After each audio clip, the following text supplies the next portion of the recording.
Ru mereu pe orice stil, că așa am fost de mic. Învățat de strada mea, să pun presă mă dedic. Fac asta pentru brigadă, pentru mamă, pentru frați. Ăștia care tot vorbiți decât muiești să luați. Sunt un pas în fața voastră înainte de orice. Creierul îmi merge țeavă pe loc, scoate rimele. Te fac și în stradă, frate, nu-i problemă de orar. Am atât de multe flow-uri că pot să sparg un tipan. Ceva m-a lovit și nu ratez ca Marchenen.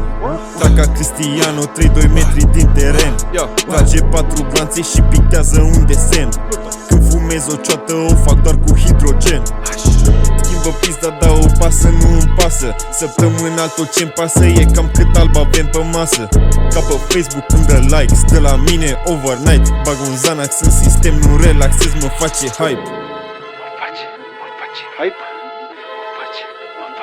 Mă face hype? De când eram mic, fac treaba asta, mă învârt după plic. Mă învârt după bani, atât mă complic. Vine garda și nu zic. Vine garda, dau alertă, e panică în cartier.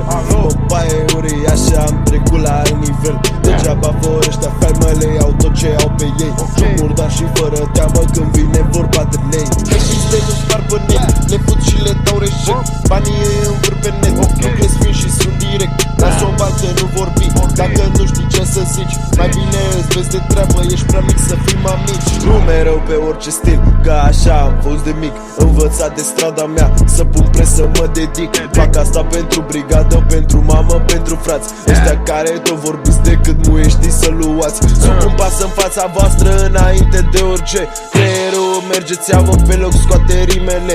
Te fac și în stradă, frate, nu-i problemă de orar. Am atât de multe flow-uri că pot să sparg un timpan.